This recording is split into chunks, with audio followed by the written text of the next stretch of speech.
बिस्मिल्लाहिर्रहमानिर्रहीम। अस्सलाम वालेकुम नाज़रीन, प्रोग्राम खबर की खबर के साथ मैं हूं आपका मेज़बान डॉक्टर बुलंद इकबाल। नाज़रीन, प्रोग्राम में आज सबसे पहले हम बात करना चाहेंगे चेयरमैन तहरीक इंसाफ और साबिक़ वज़ीर-ए-आज़म इमरान खान के लॉन्ग मार्च के मुमकिन लॉन्ग मार्च के हवाले से। आपको बताते चलें कि कराची में भी सूबाई सदर और साबिक़ वफाकी वज़ीर अली ज़ैदी की सदारत में एक इजलास हुआ, जिसमें मुमकिन लॉन्ग मार्च की सूरत में हिकमत अमली जो है उसके हवाले से गुफ्तगू की गई। दूसरी जानिब ये बात भी सोची जा रही है कि क्या पाकिस्तान तहरीक इंसाफ का ये लॉन्ग मार्च जो है ये हुकूमत को डिस्टर्ब करने की एक हिकमत अमली है? क्या इस मज़ाहमत के पीछे मफाहमत छुपी है, या पाकिस्तान तहरीक इंसाफ वाकई इस हवाले से सीरियस है? और अगर इतनी सीरियस है तो फिर क्या सूबाई असम्बलियाँ तोड़ दी जाएंगी? तीन जो सूबे हैं उसमें पाकिस्तान तहरीक इंसाफ की बिलवास्ता या बिलावास्ता हुकूमत मौजूद है। अगर सिंध के अलावा पाकिस्तान तहरीक इंसाफ चाहे तो तीन सूबों की असम्बलियाँ तहलील हो सकती हैं। तो अगर वाकई पाकिस्तान तहरीक इंसाफ क़ब्ल वक्त इलेक्शंस चाहती है तो फिर सूबाई असम्बलियाँ क्यों नहीं तोड़ दी जाती? अगर सूबे में इख्तिदार में भी रहना है लेकिन साथ साथ वफाक में इलेक्शंस कराना चाहते हैं, तो ऐसी नज़ीर पाकिस्तान में मिलती नहीं कि सूबाई असम्बलियाँ अपनी जगह मौजूद रहें और वफाक में इलेक्शंस हो जाएं। लेकिन दूसरी जानिब ये भी देखना होगा कि क्या वाकई अब इमरान खान का ये लॉन्ग मार्च जो है हुकूमत के लिए मुश्किलात का सबब बनेगा या नहीं बनेगा, या फिर हुकूमत की जानिब से भी कोई हिकमत अमली तैयार की जाएगी। दूसरी जानिब हुकूमत को नाज़रीन रात के अंधेरे में पेट्रोल की प्राइसेस जो हैं वो बढ़ानी पड़ी। गो के बहुत ज़्यादा प्राइसेस तो नहीं बढ़ी, लेकिन फिर भी ये इजाफा रात के 12 बजे के बाद होता है तो आवाम में परेशानी का सबब बनता है। इसलिए कि अगर एक ऐसी चीज़ यानी पेट्रोल की कीमतों में इजाफा किया जा रहा हो और हुकूमत ये हक़ भी रखती है, लेकिन 16-15 तारीख को या महीने की आखिरी तारीख़ों में तो ये इजाफा समझ में आता है। और अगर ये इजाफा ऐसे वक्त किया जाए कि एक रोज़ कबल ही बता दिया जाए, या कम से कम लोगों के सोने से पहले ये फैसले कर लिए जाएं तो ज़्यादा बेहतर हो, बजाय इसके कि लोग सुबह उठे और पेट्रोल पंप पहुंचे तो पता चले कि जी रात में पेट्रोल की प्राइसेस जो हैं वो बढ़ चुकी हैं। यानी रात के 12 बजे या 1 बजे के बाद इस किस्म के फैसले आना हुकूमत पे बहुत बड़े सवालिया निशान भी उठाते हैं कि आखिर क्या वजह है कि हुकूमत को अचानक रात के अंधेरे में पेट्रोल की कीमतें बढ़ानी पड़ जाती हैं। इन तमाम हवालों से बात करेंगे नाजरीन। इस वक्त हमें ज्वाइन किया ऑनलाइन शेख राशिद, जो कि मेंबर नेशनल असम्बली हैं और रहनुमा है पाकिस्तान तहरीक इंसाफ के। अस्सलाम वालेकुम शेख राशिद साहब, खुश आमदीद कहते हैं प्रोग्राम खबर की खबर में। वालेकुम सलाम, शुक्रिया सर। जी सर, सबसे पहले आपसे हम गुफ्तगू का आगाज़ करना चाहेंगे। लॉन्ग मार्च के हवाले से बात करेंगे। मुमकिन लॉन्ग मार्च की बात की जा रही है और ये कहा जा रहा है कि तैयारियां तमाम सूबों में कर ली जाएं, तमाम सूबाई कमेटियां, आपकी पार्टी के अहदेदार और तमाम लोग हिकमत अमली तैयार कर रहे हैं। सर, कोई डेट इंटरनल कोई चीज़ डिसाइड की गई है कि किस तरीके से इस लॉन्ग मार्च को किया जाएगा? क्या हिकमत अमली होगी? कोई इंटरनल मीटिंग्स जो कोर कमेटी की हो या आप लोगों की हो, पार्लियामेंटेरियंस की हो, कोई चीज़ डिसाइड हुई है या अभी सिर्फ एक लॉन्ग मार्च की तरफ जाना है, उसकी तैयारी करनी है? देखें जी, इमरान खान साहब ने तकरीबन गुज़िश्ता 2-3 महीनों से पाकिस्तान के तमाम छोटे बड़े शहरों के अंदर जलसे किए हैं और लोगों के अंदर जो एक शऊर है वो पहले ही 10 अप्रैल के बाद जब इमरान खान की हुकूमत को ख़त्म किया गया, एक रजीम चेंज के जरिए एक शऊर दिया, एक हकीकी आज़ादी का नारा दिया और इमरान खान ने ये उन लोगों को बताने की कोशिश की जो इस मुल्क में समझते हैं कि वो हुक्मरान है, कि इस मुल्क की 22 करोड़ अवाम क्या चाहती है। इस मुल्क की 22 करोड़ अवाम इस वक्त जो मैं ये समझता हूँ कि इमरान खान के साथ इसके जलसों में जाकर हज़ारे यकजहती कर रही है। इमरान खान इससे पहले पंजाब हुकूमत को आगे तकरीबन 1.5-2 माह का अरसा हो चुका है, वो इससे पहले भी लॉन्ग मार्च की कॉल दे सके थे। इमरान खान साहब हत्तल वसी कोशिश कर रहे हैं आज के दिन तक भी कि उन्होंने 1-2 चैनल्स के ऊपर कहा भी कि हुकूमत के साथ हम इलेक्शन की डेट दें, मुज़ाकरात करने के लिए तैयार हैं। लेकिन ये जो PDM 13 या 14 पार्टियों का ये आप कह सकते हैं मरबा जो बैठा हुआ है, ये किसी सूरत में इलेक्शन नहीं चाहते। इमरान खान चाहते हैं कि एक पूरा मन एहतजाज, पूरा मन लॉन्ग मार्च। अभी तक उन्होंने जितने जलसे जुलूस किए हैं उसमें उन्होंने कहा कि आप आए हमारे साथ बैठ के बात करें, इलेक्शन की हमें डेट दें उसके बाद हम आपके साथ बैठ जाते हैं और आगे बात करते हैं। लेकिन ये हुकूमत जो है किसी सूरत में इलेक्शन नहीं करवाना चाहती। इमरान खान साहब ने सितंबर के महीने में क्लियर कट आज से 15-20 दिन पहले कह दिया था कि मैं इस महीने के अंदर लॉन्ग मार्च की कॉल दूंगा। अगर इन लोगों ने मेरी इस कॉल को सीरियस ना लिया तो मैं पूरे पाकिस्तान लोगों को इस्लामाबाद की तरफ लाऊंगा और पुरअमन तरीके से पुरअमन एक फ्री और फेयर इलेक्शन के लिए एहतजाज करेंगे जो इस पाकिस्तानी कौम का हक है। हम चाहते हैं एक ऐसा फ्री एंड फेयर इलेक्शन हो जाए और जो भी उस इलेक्शन के जरिए हुकूमत बरसे इक़्तिदार आए वो मुल्क को माशी तौर पर अपने पांव पर खड़ा करे। मुल्क को इस वक्त जो सियासी बहरान है उससे निकालने का एक वाहिद जरिया ये है कि फौरी तौर पर इलेक्शन करवाया जाए, जिसके लिए इमरान खान साहब अपने हर जलसे में, आज लाहौर के जलसे में भी उन्होंने यही कहा कि मैं हफ्ते के दिन अपनी आज़ादी जो है की तारीख उसका आगाज कर रहा हूँ जो लॉन्ग मार्च का। और मेरे ख्याल से इस वक्त ये मुनासिब वक्त है। अगर हुकूमत नहीं इस तरफ आती जो मौजूदा इम्पोर्टेड हुकूमत इलेक्शन है, फिर हमें मजीद इंतजार नहीं करना चाहिए, हमें इस्लामाबाद की तरफ जाना चाहिए और पुरअमन तरीके से इस हुकूमत को मजबूर करना चाहिए कि वो इलेक्शन की तरफ आए। और अगर इलेक्शन इस मुल्क को इस वक्त मौजूदा सियासी माशी हर बहरान से निकालने का एक हल है और जिसके लिए इमरान खान साहब इंशाअल्लाह ताला चारों सूबों से अपने पार्टी वर्करों के साथ अपने पाकिस्तान के जितने भी लोग जो खान साहब के साथ मोहब्बत करते हैं वो इस्लामाबाद इकट्ठे होंगे और उस हुकूमत को मजबूर करेंगे कि वो इलेक्शन की डेट अनाउंस करे। शेख राजी साहब, माजी में भी लॉन्ग मार्च के लिए अनाउंस किया गया, आज़ादी मार्च और ये तमाम चीज़ें हुई और उसके बाद कुछ सुप्रीम कोर्ट के फैसले, कुछ हुकूमत की तरफ से सख्ती, कुछ और चीज़ें जिसकी वजह से आपके लॉन्ग मार्च मंतकी अंजाम तक नहीं पहुंच सके। अब लोग ये भी सोचते हैं कि क्या वाकई ये लॉन्ग मार्च जो अब कॉल देने जा रहे हैं खान साहब, क्या ये वाकई मंतकी अंजाम तक पहुंचेगा या सुबह के वक्त तकरीर होकर इसको तहलील कर दिया जाएगा? देखिए जी, मंतकी इंतकाम जो आप कह रहे हैं वहाँ तक 100% पहुंचेगा। इसका अंजाम बहुत अच्छा होगा और इससे पहले इसका हल निकल आएगा।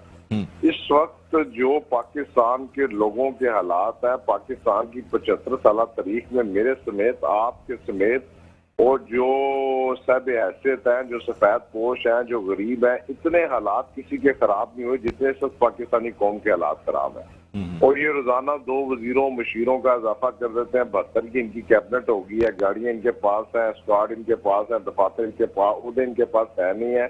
और जो शख्स 8,000 रुपए के किराए के मकान में रहता है अपने 2-3 बच्चों के साथ, अगर उसके घर का 20,000 रुपए बिजली का बिल आ रहा है तो वो कमाएगा क्या और खाएगा क्या?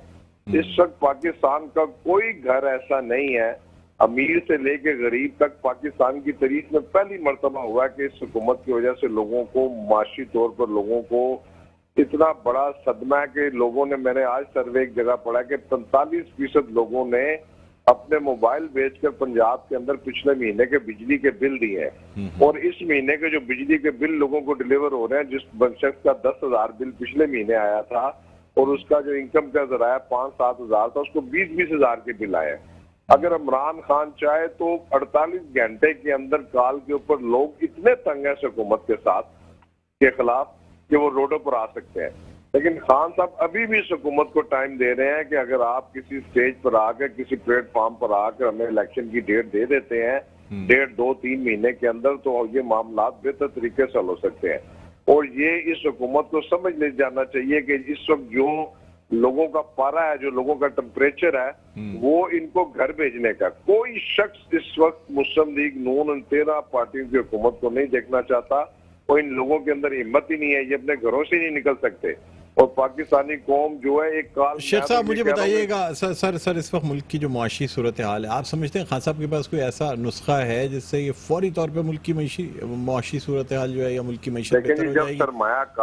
जब सरमायाकार को मुल्क के सरबराह के ऊपर एतबार ना हो, जब आप इंटरनेशनल मुल्क जो आपको कर्जे देने के लिए थे, मिसाल के तौर पर माशी तौर पर आपके उनको एतबार ना हो, वो समझते हो अगर हम इनकी कोई इमदाद करें या इनको कर्जा दें, इससे पहले भी जो लोगों ने इन्होंने अरबों डॉलर के कर्जे लिए और अपने मालात खड़े किए।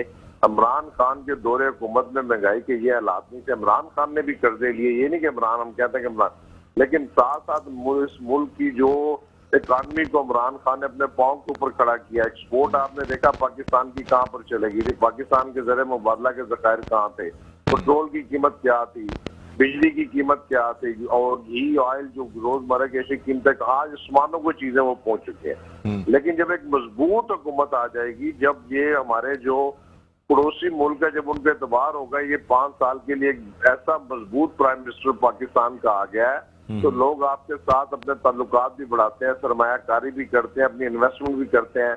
इस वक्त दुनिया का कोई मुल्क भी पाकिस्तान पर इसलिए एतबार नहीं कर रहा कि उनको ये पता है कि निज़ाम ज्यादा देर नहीं चलना, और जो लोग इस वक्त मुल्क पर हुक्मरान है उनके ऊपर केसेस हैं, वो एहतसाब के, नैब के, और उन लोगों ने मुल्क को लूटा, वो 10,000 रुपया देने से पहले भी सोचते हैं कि आया ये पैसे सही तरीके से खर्च हो जाएंगे, नहीं खर्च हो जाएंगे। ये इमरान खान है जिसने 3 टेलीफोन की और उसको 15 रुपया इकट्ठा हो गया, अभी तक इनके अकाउंटों में 1 करोड़ रुपया भी नहीं आएगा। 20 रुपए का या 10 रुपए का मोबाइल पे एक मैसेज चलता है, लोग वो भी प्राइम मिनिस्टर को देने के लिए तैयार नहीं है। इमरान खान पे लोगों का अंधा एतमाद है, और इंशाअल्लाह ताला इमरान खान 2 तारीख सीरीज से कामयाब होगा जब भी इलेक्शन होगा, और वो इस मुल्क को, पहले भी उसने उस मुल्क के माशी हालात ठीक किए, और इंशाअल्लाह ताला इक़्तिदार में आकर इस बहरान से इमरान खान एक वाहिद रास्ता है जो मुल्क को अपने पांव पर खड़ा कर सकता है। शेख साहब, आप कह रहे हैं कि शायद इस लॉन्ग मार्च से पहले ही हल निकल आए, इसका मतलब ये है कि आप ये भी समझते हैं कि हुकूमत पे ज्यादा प्रेशर डाला गया तो शायद लॉन्ग मार्च की जरूरत ही ना पड़े? तो ये हुकूमत मुख्तदर इदारे या हुकूमत खुद इस बात पे राजी? ये हुकूमत तो है ही नहीं, इनको खुद पता नहीं कि हुकूमत नहीं है। जिनके साथ इमरान खान का मसला है, इमरान खान उनको बावर कराना चाहता है कि मुल्क को माशी तौर पर इन हालात से निकालने का वाहिद हल इलेक्शन है। और ये इस 13 पार्टियों को पता है कि आज अगर 1.5, 2, 3 या 4 महीने के अंदर भी इलेक्शन करवाए जाए, अगर एक डब्बा लाल हवेली के बाहर रखा जाए, 100 में से 85% वोट जो है सब पाकिस्तान तहरीक इंसाफ को मिलेंगे। लोग इनकी शक्ल देखने के लिए तैयार नहीं है। और इसका सर, आपने कहा खान साहब का जिनसे मसला है उनको खान साहब बताने, किन से मसला है सर खान साहब का? वैसे तो कहते हैं वो किसी से मसला नहीं है। जिन लोगों ने जिस रजीम चेंज के जरिए इमरान खान की हुकूमत को खत्म किया, जो लोग ये चाहते हैं, जिस साजिश के तहत इमरान खान की हुकूमत के ऊपर कोई ऐसा करप्शन का इल्जाम नहीं था, इमरान खान इकानमी को मजबूत कर रहा था, माशी तौर पर पाकिस्तान को खड़ा कर रहा था, पाकिस्तान का इमेज दुनिया में ठीक कर रहा था, और जिस रजीम चेंज, जिस साजिश के तहत इमरान खान की हुकूमत को खत्म किया गया, वो लोग नहीं चाहते कि इस वक्त मुल्क में इलेक्शन हो। उनको पता है कि इस वक्त जुल्फ़िकार अली भुट्टो के बाद तो पाकिस्तान का पॉपुलर तरीन लीडर है तो इमरान खान है, लोगों का अंधा एतमाद है, और इंशाअल्लाह ताला इमरान खान इस पब्लिक अवाम की ताकत के जरिए उन कुव्वतों को मजबूर करेगा। इलेक्शन इस मुल्क में होंगे, फ्री एंड फेयर होंगे, और इमरान खान 2 तारीख सीरीज से कामयाब होगा। शेख साहब, बस आखिरी सवाल आपसे करना चाहूंगा कि सैलाब ज़दगान की इमदाद के लिए, चाहे ममालिक हों या बैरून मुल्क मुकीम पाकिस्तानी हों, खान साहब क्या नहीं चाहते कि वो लोग इस वक्त सैलाब ज़दगान की मदद करें? बहुत सी नेगेटिव बातें की जा रही हैं कि खान साहब की जानिब से कुछ ऐसी नेगेटिव सिग्नल्स दे दिए जाते हैं जिसकी वजह से बहुत से ऐसे ममालिक और ऐसे लोग जो कि मदद करना भी चाहते हैं वो शायद अभी रुके हुए हैं। क्या ये बात दुरुस्त है? देखिए जी, खान साहब ने ऐसी कोई बात नहीं की। खान साहब ने बजाते, बल्कि इमरान खान साहब की जो टेलीफोन थी, उसको लाइव जाने के लिए इन्होंने तमाम चैनल्स को बंद किया। इमरान खान अपनी जात के लिए तो पैसे नहीं मांग रहा था, इमरान खान सैलाब ज़दगान के लिए पैसे मांग रहा था। इस मुल्क के 35-40% वो आम जो सब सैलाब के अंदर डूबी हुई है, उनके लिए वो लोगों से अपील कर रहा था। लोगों ने उनको पैसे भी दिए, और एक दिन के अंदर 5 अरब रुपया, 5-5.5 अरब रुपया इकट्ठा करना, और 3 टेलीफोन के अंदर 15 से 16 अरब रुपया इकट्ठा करना, इसका क्रेडिट इमरान खान। सर, ये पैसे आ गए हैं, डिस्ट्रीब्यूट हो रहे हैं, हुकूमत ये कहती है कि जी पैसे कोई आए नहीं, बस ऐलानाती हुए हैं। सर जी, ये आप स्टेट बैंक का रिकॉर्ड पाकिस्तान तरीके इंसाफ के पेज, जो पहली टेलीफोन थी उसका रिकॉर्ड भी आ गया था। स्टेट बैंक ने उसकी सारी मालूमात, पंजाब बैंक में उनका अकाउंट खुला, सीएम पंजाब का, केपीकी का, लोग पैसे भेज रहे हैं। इमरान खान, जो सानिया निश्तर साहब, बकायदा पंजाब गवर्नमेंट इसको देख रही है, और केपीकी हुकूमत में सानिया निश्तर साहब को इसका इंचार्ज बनाया गया है, क्योंकि ये पहली दफा हुआ कि हकीकी लोगों तक पैसे पहुंचे। क्योंकि अब कई ऐसे लोग भी, यहाँ से भी मैं अपने शहर से बात करता हूँ, कुछ मांगने वाले लोग इन इलाकों में चले जाते हैं, जो हकदार है वो पीछे रह जाता है, और वो लोग आगे आ जाते हैं जिनका कोई डूबा ही नहीं हुआ था। इमरान खान बिल्कुल साफ शफाफ तरीके से वो लोग जो मुस्तहिक लोग हैं, जिन लोगों के घर डूबे हैं, जिनकी जदादें, जिनके जानवर खत्म हो गए हैं, उन लोगों के घरों पे इंशाल्लाह ताला ये पैसा साफ शफाफ तरीके से पहुंचाया जाएगा। उनके घरों को बात किया जाएगा, उनकी जमीनों को बात किया जाएगा। तो इमरान खान ने पूरी दुनिया में लोगों से, ओवरसीज पाकिस्तानियों से कहा, और तमाम लोगों से कहा कि जितनी फंडिंग हो सकती है इस मुल्क में, जो हमारे सैलाब ज़दगान के भाई, उनके लिए की जाए। और लोग कर रहे हैं। शेख साहब, लेकिन आपके इल्म में है ये बात कि एहसास प्रोग्राम के जरिए बहुत से पार्टी कारकुनान को 12,000 रुपए या इस किस्म की चीजें दी गई? ये कंप्लेन्स बड़ी आई हैं सर, ये हुआ है। देखिए जी, एक कंप्लेन आ जाए, एक कंप्लेन, ये मेरी मैं जो वॉइस है इसको रिकॉर्ड सर, मैं भी बहुत से लोगों को जानता हूँ जिन्होंने बाकायदा मुझे मेरी बात सुन ले, मेरी बात सुन ले। मैं 3.5 साल एमएनए रहा हूँ। मैं हल्फन ईमानन ये आपको कहता हूँ कि मैंने अपने हल्के में किसी को एक बंदे का नाम भी एंटर नहीं करवा सका। और ये पहली दफा ऐसा साफ शफाफ निजाम आया कि शनाख्ती कार्ड के जरिए, नादरा के जरिए, अगर आपने 1,000 रुपए का बैलेंस लोड करवाते हैं अपने मोबाइल के ऊपर, वो भी एहसास प्रोग्राम का हल नहीं था। और इतने लोगों को उन्होंने निकाला जो डिमी नाम थे। और पहली मैंने खुद जाकर उन्हें साथ जो 12-12 हजार ले कैंप, उनको मैं किसी शख्स को नहीं जानता था और किसी मैंने किसी बस ये मुझे बता, ठीक है सर, ठीक है, की जरूरत नहीं थी। ठीक, और ठीक। लोगों को बिला तफरीक उनके घर ये 12,000 रुपया मिला और हमें आज तक ये भी नहीं पता। मुझे अमाउंट पता है कि मेरे हल्के में इतनी अमाउंट आई, लेकिन मैं लोगों को किसको गया ये नहीं पता। वो लोग मेरे हल्के के वोटर। सर मुझे सिर्फ ये बता दीजिए कि मजहब कार्ड जो खेला जा रहा है, आप समझते हैं कि हुकूमत की जानिब से ये तमाम चीजें, पीटीआई के बारे में भी बहुत सारी बातें देखिए इनके पास कुछ तो है नहीं। कहीं इसराइल में वक्त की बात की जाती है, कहीं रबवा में कोई बात की जाती है। इमरान खान ने इस्लामी फोबिया के मतलब 15 मार्च को जो दिन फिक्स कराया, इस मुल्क में बड़े बड़े उलमा कराम हैं, बड़े बड़े मुफ्ती हैं, बड़े इस्लाम के लिए बड़े उलमा कराम की खिदमत है। लेकिन जो कदम इमरान खान ने कौम मुत्तहदा में खड़े होकर ला इलाहा इल्लल्लाह मोहम्मद रसूलुल्लाह की बात की, इस्लामिया फोबिया के मतलब बात की, 15 मार्च का दिन फिक्स करवाया, जो उसके मतलब बात करते हैं, वो खत्म नबूवत का मुजाहिदा है। और वो अपनी हर तकरीर में हदीसों का जिक्र करता है और वो कुरान का जिक्र करता है। अब इनके पास उसकी जात पर इल्जाम लगाने के लिए लोग इतने बेवकूफ नहीं है। वो सच्चा मुहब्बे वतन और सच्चा मुसलमान है, खत्म नबूवत पे यकीन रखता है और इन हथकंडों के जरिए ये कुछ नहीं कर सकते। आज उसके बरक्स हो रहा है। जब ये अगर ये आज फ्रांस के प्राइम मिनिस्टर के साथ अगर इमरान खान इस तरीके से हाथ मिलाता तो मेरे ख्याल से पूरे पाकिस्तान में आग लग जाती। लेकिन आज शहबाज शरीफ जिस तरीके से उसके साथ गले मिल रहा, जैसे उसका वो बचपन का दोस्त है, उसके साथ वो लाहौर के पता नहीं शाही किले में बैठ के वो बंटे खेलता रहा। आज जो पाकिस्तान के मुसलमानों की नफरत है शहबाज शरीफ के खिलाफ, जो उसने फ्रांस के प्राइम मिनिस्टर के साथ हाथ मिलाया, वो पाकिस्तान आए उसका रद्द-ए-अमल आ जाएगा। सर लेकिन वो शेख साहब चले, वैसे तो आपकी गवर्नमेंट ने भी कह दिया था कि हम फ्रांस से और बाकी यूरोपियन ममालिक से ताल्लुकात इसी तरह रखेंगे, वो बाकी सारी चीजें ये काम नहीं किया जो इसने किया है, जो इसने 22 करोड़ अवाम के दिलों के साथ खेला है। जिस तरह दांत निकाल के उसको गले मिल रहा है, उसे हाथ मिला रहा है मेरी माजर के साथ, जैसे इसकी फूफी का बेटा प्राइम मिनिस्टर ऑफ फ्रांस का, और लोगों के इसको 22 करोड़ अवाम के जज्बात के साथ वो खेल रहा है। इसको दुनिया के तमाम हुक्मरानों से मिलता, लेकिन एक फ्रांस के अगर ये सदर या वजीर आजम को नाम मिलता तो कोई क़यामत ना आ जाती। ठीक है, ठीक है। शेख राशिद साहब बहुत बहुत शुक्रिया, आपने प्रोग्राम के वक्त निकाला। नाजरीन, मेंबर नेशनल असेंबली और रहनुमा पाकिस्तान तहरीक इंसाफ शेख राशिद हमारे साथ ऑनलाइन मौजूद थे। एक वक्फे के बाद दोबारा आपकी खिदमत में हाजिर होते हैं। देखते रहिए प्रोग्राम खबर की खबर।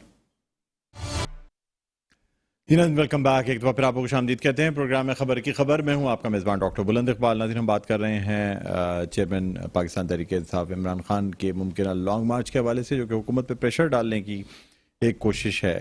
माजी में भी लॉन्ग मार्च का ऐलान किया गया, लॉन्ग मार्च निकाला भी गया जिसे आज़ादी मार्च का नाम दिया गया, लेकिन ये लॉन्ग मार्च बाद में आगे की डेट देने के लिए उस वक्त ऐलान करके ख़त्म कर दिया गया। और कुछ इसमें मसाइल सुप्रीम कोर्ट की जानिब से और साथ साथ कुछ हुकूमत यानी वजारत दाखिला की जानिब से जो मसाइल है उसकी वजह से भी इस लॉन्ग मार्च को बाद में जो है वो मौखर कर दिया गया, तहलील कर दिया गया। नाज़रीन, अब देखना ही होगा कि क्या अब पाकिस्तान तहरीक इंसाफ की हिकमत अमली हुकूमत पर प्रेशर डालने की है, यानी किसी तरीके से इस तरीके से माहौल बना दिया जाए कि हुकूमत मजबूर हो जाए इलेक्शन का ऐलान करने पर, या वाकई कोई हकीकी तौर पर कोई लॉन्ग मार्च होना भी। इसी वाले से हम बात करेंगे। इस वक्त हमारे साथ ऑनलाइन मौजूद हैं Kazim Peerzada, member national assembly हैं, रहनुमा हैं पाकिस्तान मुस्लिम लीग नून के। हमने खुश आमदीद कहना चाहेंगे। जी अस्सलाम वालेकुम काजिम पीरजादा साहब, मेंबर प्रोविंशियल असेंबली हैं। मैं अगर प्रॉपर्ली नहीं सुना तो फिर तो गलत है, लेकिन आपने कहा है कि मेंबर प्रोविंशियल असेंबली। जी, मेंबर प्रोविंशियल असेंबली। जी काजिम पीरजादा साहब, खुश आमदीद कहते हैं सर, खैरियत से आप? जी थैंक यू सर, शुक्रिया जी। सर ये मुझे बताइएगा कि अब दोबारा से लॉन्ग मार्च की बातें की जा रही हैं, एहतजाज की बातें की जा रही हैं, क्या समझते हैं सर हुकूमत आएगी प्रेशर में? और जिस तरीके से मुख्तलिफ जगहों पे जलसे किए गए, बातें की गई, अब पाकिस्तान तहरीक इंसाफ की जानिब से जितनी सूबाई कमेटियां हैं, शहरों की कमेटियां हैं, वहाँ तमाम जगहों पे इजलास रखे जा रहे हैं, हिकमत अमली तय की जा रही है कि मुमकिन लॉन्ग मार्च की सूरत में क्या किया जाएगा। हुकूमत इस हवाले से क्या प्लान रखती है? देखिए, मैं हुकूमत का तो तर्जुमान नहीं हूँ, उसके बारे में तो बेहतर जो है हुकूमत का कोई तर्जुमान बताएगा। लेकिन बीइंग अ पॉलिटिकल वर्कर मैं ये समझता हूँ कि सबसे पहली बात तो ये है कि क्या जो हुकूमत तब्दील की जाएगी उससे कोई पाकिस्तान के भी हालात तब्दील होंगे। पाकिस्तान माशी तौर पे अपने सबसे बुरे हालात से गुजर रहा है, ग्लोबल रिसेशन भी है और हम एक बोरोइंग इकोनॉमी है। हमारे हालात उस तरफ हैं। जहां तक ताल्लुक है कि उससे लॉन्ग मार्च से हुकूमत बदल जाएगी, पाकिस्तान के हालात से तमाम लोग वाकिफ हैं और यहाँ की अवाम में काफी सियासी शऊर है।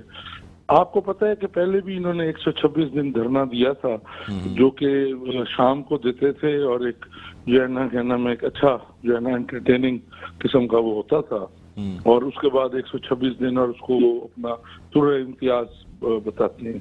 उस वक्त भी उसके नतीजे में हुकूमत नहीं थी बदली। और जो इन्होंने पिछला लॉन्ग मार्च किया था उसके अंदर जो है मसाइल, जब आप एहतजाज कर रहे होते हैं तो आप जो है हमेशा जो है ताकतवर के खिलाफ ही करेंगे ना। तो स्टेट माइट को जब आप चैलेंज कर रहे होते हैं तो ये तो जो है एक ऑब्वियस ही बात है कि स्टेट जो है रिस्पॉन्ड करेगी और अपने सारे टूल्स को इस्तेमाल करेगी। तो फिर आप ये कहेंगे जी हमने आपके खिलाफ एहतजाज भी करने हैं, और जिस तरह हमें पहले एहतजाज करवाए जाते थे कि जिसके अंदर हमें हर तरह की छतर छाया मौजूद होती थी, वैसा एहतजाज भी करवाया जाए। और खेलन को मैं चांद मांग रहा हूँ कि मुझे चांद भी दे दिया जाए। तो मेरा नहीं ख्याल कि ऐसा इस दफा। कादिर साहब, आपने कहा कि जी कंटेनर पे इनका धरना लगा रहा 126 दिन और तमाम चीजें, तो सर फिर क्या ये कंटेनर पे जो धरना लगा, तमाम चीजें हुई, जिस तरीके से मार्च भी किया गया, डी चौक पे भी आए, तमाम चीजें हुई, क्या आपकी जो साबिक वज़ीर आज़म मियां मोहम्मद नवाज शरीफ नाअहल हुए, केस चले, सजा हुई, आप नहीं समझते कि ये चीजें पेशखेमा बनी इन तमाम चीजों का, जो धरना लगा या जो चीज हुई, सुमोटो नोटिस हुआ, पब्लिक इंटरेस्ट में केस चलाया गया, आप नहीं समझते? पाकिस्तान का जो मियां नवाज शरीफ के साथ जो हुआ, या जो मोहतरमा बेनजीर भुट्टो के साथ हुआ, या जो जुल्फकार अली भुट्टो के साथ हुआ, या जो लियाकत अली खान के साथ हुआ, वो पाकिस्तान की एक स्याह तारीख है। और वो किसी जो है धरने, जब भुट्टो साहब के खिलाफ हुआ था तो उस वक्त तो अपोजिशन और जो है भुट्टो साहब के दरमियान मुज़ाकरात कामयाब हो गए थे। ये तो हिस्टोरिक फैक्ट्स है ना सर, जिनको कोई नहीं झुठलाता।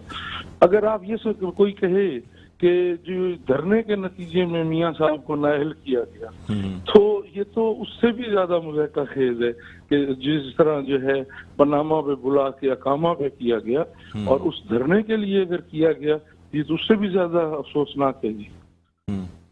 लेकिन सर अब चूंकि खैर आपकी पीडीएम की हुकूमत का पाकिस्तान नून लीग हिस्सा है, आप लोग सर अब भुट्टो की भी मिसाल देते हैं, मोहतरमा बेनज़ीर की भी मिसाल देते हैं।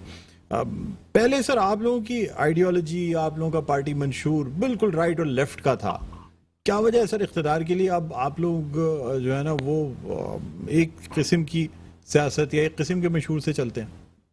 सर, एक तो बात यह है कि पीडीएम ने कभी भी ये नहीं कहा कि हम इलेक्शन अलायंस हैं, ठीक है सर। एक तो पहली चीज ये, हाँ जो आप बात कर रहे हैं उसको इससे भी देखा जा सकता है, लेकिन उसका एक और भी तरह देखा जाता है कि पाकिस्तान की पॉलिटिकल पार्टीज सिवाय इस जो नटखट ये बचा है, इसके अलावा जो है क्या नाम है, लोग मैच्योर हुए हैं।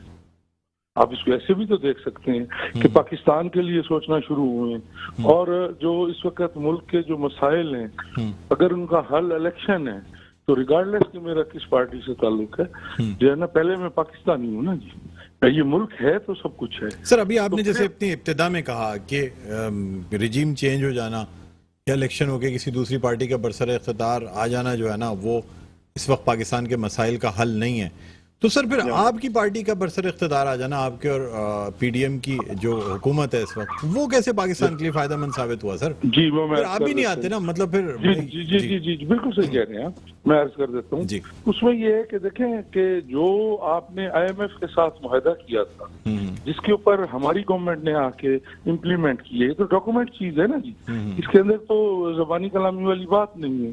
ये तो डॉक्यूमेंट्स हैं, देखे जा सकते हैं, इररिफ्यूटेबल डॉक्यूमेंट्स हैं जिनको नहीं, ये सारे वो मुआहदे हैं कि जो इमरान खान साहब ने किए और फिर उन्होंने उनसे इनहराफ किया और एक जानते समझते हुए जो है उन्होंने उससे इनहराफ किया। और फिर आपने देखा कि इन्होंने, आप कोई मुल्क है, एनर्जी उसकी जरूरत है, हम एनर्जी रिच मुल्क नहीं है, हमारी एनर्जी इंपोर्ट होती है। हमने इन्होंने जो सेट पेट, कोई गवर्नमेंट इस तरह की बारूदी सुरंगें नहीं बिछाती। इन्होंने जो है ना उसके तहत कि तेल भी नहीं इंपोर्ट किया और ये इस नौबत पे आ गए कि जी हम इसको श्रीलंका बनाना है। तो जिस वक्त मुल्क डूबता देखा सर, तो श्रीलंका बनाने की बात तो आपकी हुकूमत के आने के बाद की गई ना सर, उससे पहले तो नहीं की गई कि हम श्रीलंका। नहीं सर, उसकी बुनियाद तो रख के गए थे ना, उसको जो आपने मुआहदे, यानी आप लोगों ने ये फोर्स ही कर लिया था कि अगर हुकूमत जो जिस तरह चल रही है पाकिस्तान को नुकसान पूरा पाकिस्तान, आप बिजनेस कम्युनिटी से पूछ लें कि जो है जो आप उसको चेक कर लें, ये फिगर्स हैं आपके पास, आप माशाल्लाह एक अच्छे टीवी जो है ना उससे हैं चैनल से, तो आपके पास जरूर टूल्स होंगे कि पूछ लें कि जिन्होंने आखिरी 2 महीनों में कितना तेल इंपोर्ट किए। अगर यहाँ तेल नहीं होता तो ये वो टाइम था जिस वक्त जो है गंदम की हार्वेस्टिंग होनी थी और जो है नेक्स्ट जो है ना जो थी फसलें उनकी बुआई होनी थी। तो आप तो यहाँ पे श्रीलंका बनने में कौन सी वो चीज रह गई थी बनाने में? यानी आप लोगों की वजह से काफी मुल्क को आप लोगों ने तकवीयत पहुंचाई कि ये जो है ना मुल्क उस नहज पे नहीं पहुंच सका। तो देखे ना जी, तकवीयत तो जो इस वक्त जो ये पॉलिटिकल टर्मोइल है, इस टर्मोइल के अंदर तकवीयत तो मैं नहीं कह रहा, मैं लेकिन ये कह रहा हूँ कि कम से कम हमने अपने ऊपर तमाम इल्जामात लेके, पाकिस्तान की अवाम का गुस्सा अपने ऊपर लेके, हमने अपना जो है 35 साल का जो एक पॉलिटिकल कैरियर था हमारी पार्टी का और जो एक हमारा जो एक डूअर का शहबाज शरीफ साहब का जो एक था जिसका मोतरफ पूरी दुनिया है। आप अभी रिसेंट उनके विजिट में भी आपको नजर आया होगा कि जो उनके बारे में कमेंट्स पास किए चाइनीज प्रेसिडेंट ने, वो तो बड़े समझदार लोग होते हैं और बड़े कैलकुलेटेड वर्ड्स होते हैं। तो उन्होंने जो किए, हमने तो अपना वो इमेज भी डबो लिए, लेकिन हमने श्रीलंका बनने से बचाया। सर आपसे मैं बहसियत पार्लियामेंटेरियन जानना चाहूंगा, हुकूमत किसी की भी हो सर, रात के 1 बजे पेट्रोल की कीमतें बढ़ा देना और इस तरीके से बढ़ा देना, लोगों को पता ही ना, आप समझते हैं जायज है? इस तरीके से करना चाहिए? नहीं है मुनासिब जी। सर क्यों करते हैं? देखे ना, महंगाई कर देना कौन डिफेंड करेगा, कौन कहेगा कि ये मुनासिब है?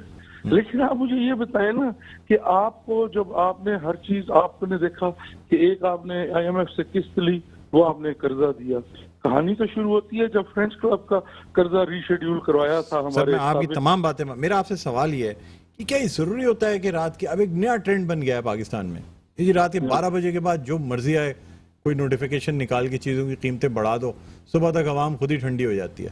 सर ये आप समझते हैं, बहसियत पार्लियामेंटेरियन आप समझते हैं ये बात सही है? सर बहसियत पाकिस्तानी भी मैं इसको मुनासिब नहीं समझता सर, क्यों पार्लियामेंटेरियन भी इसको कैसे डिफेंड किया जा सकता है? तो आपकी पार्टी की इतनी हायरार्की है, इतने लोग हैं, यानी हुकूमत से हट के भी अगर मैं बात करूं तो सर क्यों इस चीज को क्यों नहीं रोका जाता? आवाम को कॉन्फिडेंस में लेके फेस करके चीजें बढ़ाएं। आपने इतनी कीमतें बढ़ा ली और 1.5 रुपए और अगर दिन के उजाले में बढ़ा दिए जाते तो कौन सी क़यामत आ जाती सर?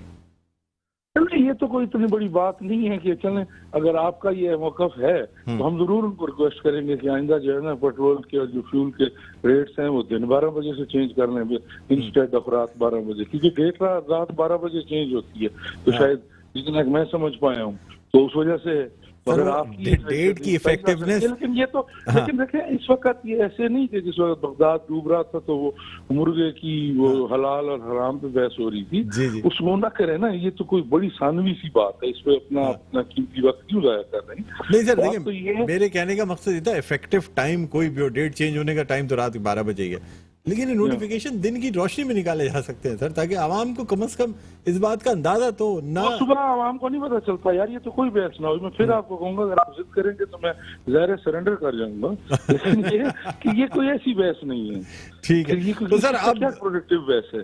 प्रोडक्टिव बहस इस वक्त ये है कि मईशत को कैसे चलाना है। सर आखिरी सवाल आपसे ही करना चाहूंगा कि 4 महीनों में या 6 महीनों में 2022 तक जो आपने 20-22 अरब डॉलर जो आपने रीपे करना है वो कैसे पे होगा? अच्छा सर, बात तो यही है। मैं आपसे आखिरी सवाल ये करना चाहूंगा कि मुमकिन लॉन्ग मार्च की सूरत में क्या जो है वो आपकी पार्टी इस बात की राय देगी हुकूमत को कि जी फोर्स का इस्तेमाल करें, किसी भी तरह लॉन्ग मार्च रोकें, या होने देंगे कि ठीक है होता है लॉन्ग मार्च होने दें, कोई फर्क नहीं पड़ता? लॉन्ग मार्च के लिए जो है ना, ये मैं आपसे अब वैसे long सियासी march- कारकुन सवाल कर रहा हूँ। आप देखें ना जी, आप एक मिनट ठहर जाइए ना जी, ठहर जाइए ना, हम सवाल कर लीजिए तो जी। मुझे फिर जवाब देने का जी। लेट मी रिस्पॉन्ड नहीं। देखें, लॉन्ग मार्च एक एहतजाज रिकॉर्ड कराना एक जमहूरी हक है, हाँ। उसको जो है कभी भी नहीं रोका जा सकता। लेकिन एक शख्स आके कहे कि मैं डिक्टेट करूंगा, मतलब एक एहतजाज करके अपना हक मांगना इज अ डिफरेंट सिचुएशन। एक कहता है कि नहीं मैं आऊंगा और मैं आपको डिक्टेट करूंगा, आप मेरी शराइत के ऊपर जो है ना ये पाकिस्तान अब मैं बताऊंगा कि कैसे चलेगा। ऐसा तो नहीं किया देना चाहिए। ठीक है सर। ऐसे तो फिर कल को कोई जो है ना उठ के चल पड़े। आप इस वक्त जितनी मुल्क में भूख है तो वो लोगों को कोई भी उकसाए तो ये तो आप खाना जंगी की तरफ लेके जाएंगे, तो जाहिर है कि स्टेट को रिस्पॉन्ड करना पड़ेगा।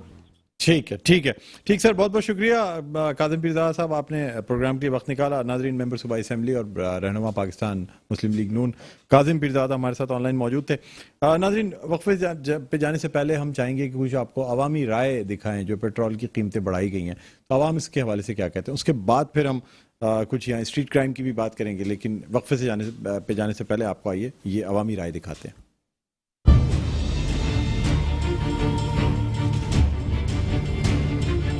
आवाम के लिए तो बहुत ज़्यादा ही मुश्किल हो रहा है। अभी क्या कर सकते हैं, काम तो करना है, अभी हमें जेब से तो डालने पड़ रहा है। अभी क्या करें, अभी तो हुकूमत को ये चाहिए कि वो थोड़ा कमी पेशी करे।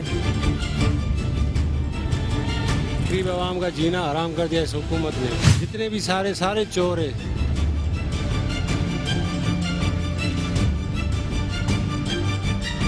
अल्लाह बचा इस हुकूमत से यार। हमारे बड़े मकसद ये मुश्किलात झेलते झेलते दुनिया से चले गए। हमारी भी तकरीबन आधी उम्र ख़त्म हो चुकी है। हम तो सोचते हैं कि हमारे बच्चों का क्या बनेगा।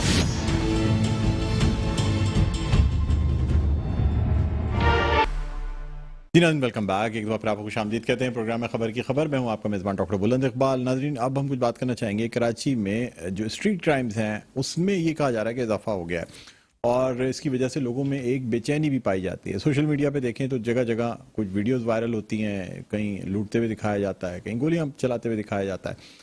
बाद में कल एक बयान भी जारी किया गया और ये बयान बाकायदा पुलिस की जानिब से 2 बयानात जारी किए गए जिसमें इस बात को क्लैरिफाई किया गया कि ये जो वीडियोस चल रही हैं इसमें से बहुत सी वीडियोस का ताल्लुक पाकिस्तान से नहीं है और कुछ वीडियोस ऐसी भी हैं जो हमारे सूबे से ताल्लुक नहीं रखती। पंजाब से कुछ वीडियोस जो हैं वो वायरल की गई। आखिर ये कौन लोग वायरल कर रहे हैं? इसके अलावा आपको ये भी बताते चलें कि गुज़िश्ता दिनों जावेद आलम ओठो ने एक सेमिनार से या एक मीटिंग से खिताब किया और उन्होंने कहा कि जी अगर हम क्राइम रेट की बात करते हैं तो आप दुनिया के तरक्की याफ्ता ममालिक में देखें, हमारा दुनिया में कराची में सबसे कम क्राइम रेट है।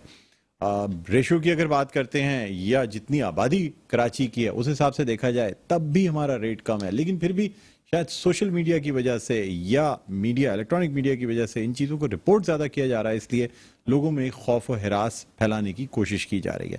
पहले नाज़रीन, इस हवाले से हम बात करना चाहेंगे। इस वक्त हमारे साथ स्टूडियोज़ में मौजूद है हमारे chief crime reporter Zulfiqar Peerzada. अस्सलाम वालेकुम। आपको खुशामदीद कहते हैं प्रोग्राम में।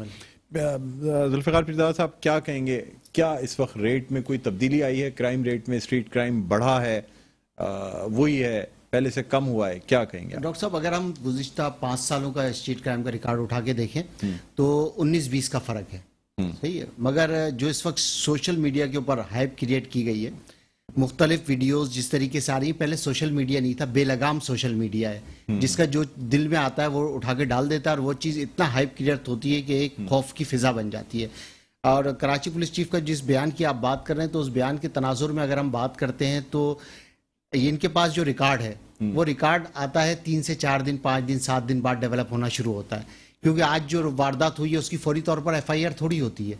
FIR तो 3 दिन में लगते हैं, 5 दिन लगते हैं, 7 दिन लगते हैं, जब पुलिस का जी चाहता है जब FIR काटती है। तो CPLC का रिकॉर्ड कुछ है, कराची पुलिस का रिकॉर्ड कुछ है। मगर ये ज़रूर है कि कराची में स्ट्रीट क्राइम की वारदातें हैं। अब ये जो 2-3 मतलब एक गुज़िश्ता 15 दिन के अंदर कुछ वीडियोज़ ऐसी हैं जो कि ना कराची की हैं बल्कि बैरून मुल्क की है, दूसरे किसी और ममालिक। मुल्क की हैं, और कुछ वीडियोस दूसरे सूबों की हैं, मगर उनको कराची से लिंक किया गया। इसके अंदर कुछ अनासिर ऐसे हैं जो कि कराची के अंदर ये फिजा बनाना चाह रहे हैं कि ये जो अमन व अमान की फिजा है वो बहुत ज़्यादा ख़राब है, इसके अंदर कुछ लोग आके मुदाखलत करें या जो सिस्टम चल रहा है उसको ख़राब किया कौन समझते हैं आप ये इन मुहर्रिकात के पीछे कौन से अवामिल शामिल हैं? देखिए, इस वक्त मखसूस लॉबियां काम कर रही हैं डॉक्टर साहब। इसके अंदर अगर हम बात करें तो पुलिस के अंदर ही पुलिस के खिलाफ कुछ लोग काम कर रहे हैं और कुछ लोग अच्छा, आप ये नहीं समझते कि इन सोशल मीडिया पे चलने वाली इन वीडियोस से चलें जो हमारे कराची शहर से ताल्लुक़ नहीं रखती वो एक अपनी जगह, लेकिन बहुत सी ऐसी वीडियोस भी हैं जिनमें बाकायदा बताया गया कि इनकी निशानदेही से मुल्ज़िमान को पकड़ा गया और उनको अरेस्ट किया गया। ये बेहतर नहीं होता कि अगर कोई सीसीटीवी फुटेज वायरल होती है उससे कम से कम एक तो लोगों में ये भी खौफ होता है कि जी कैमरे की फुटेज में अगर आ गए तो ख़ानदान में और दूसरे अपने अहबाब में भी जो है ना एक बेइज्जती होगी, एक बात बनेगी। डॉक्टर साहब, बात आपकी तो सही है। सोशल मीडिया के ऊपर या लोगों ने जो अपने प्राइवेट कैमराज अब कराची के अंदर हर जगह ज्यादातर लग चुके हैं, वीडियोस वायरल भी हो रही हैं और लोग लेकर खुद पुलिस के पास भी जा रहे हैं, मगर पुलिस का जो किरदार है ना वो इंतहाई मायूस कुन है कराची के अंदर। अगर हम बात करें सोशल मीडिया के ऊपर वीडियो वायरल होती है, लोग पुलिस के पास जाते हैं, रोते हैं, भाई ये वीडियो लेकर आए, मुल्जिमान पकड़ लो। जाके, हाँ। अच्छा, अब आपसे आखिरी सवाल करना चाहूंगा, समझते हैं आप शहर में मुख्तलिफ पिकेट्स लगा के, रेंजर्स भी मौजूद है और पुलिस भी पिकेट्स लगा के मौजूद है, इससे कुछ क्राइम रेट में कमी आएगी? बिल्कुल, देखिए पिकेट्स लगाएं, मगर इसके अंदर सबसे बड़ा इनको ये करना पड़ेगा जो पुलिस के पास, इनके पास अपनी जो स्ट्रेंथ है ना नौजवानों की, जो अभी हालिया भर्ती हुई है 15-20 साल के अंदर, उनको ये फील्ड में उतारें। उन नौजवानों को इन्होंने प्रोटोकॉल में लगा दिया है और कराची पुलिस के थानों के अंदर वही 30 साल पुराने जिनसे चला भी नहीं जाता वो लोग सफर कर रहे हैं, नया खून जो है ना वो उसको सामने लेकर आए ताकि कराची का कुछ लोगों का हाल पर रहम हो सके। ठीक है, बहुत बहुत शुक्रिया जुल्फ़िकार पीरज़ादा, आपने प्रोग्राम के वक्त निकाला। नाज़रीन, प्रोग्राम का वक्त अपने ख़िताम पर पहुंचता है, मुझे बुलंद इक़बाल को इजाज़त दीजिए, अपना बहुत ख्याल रखिएगा, अल्लाह हाफ़िज़।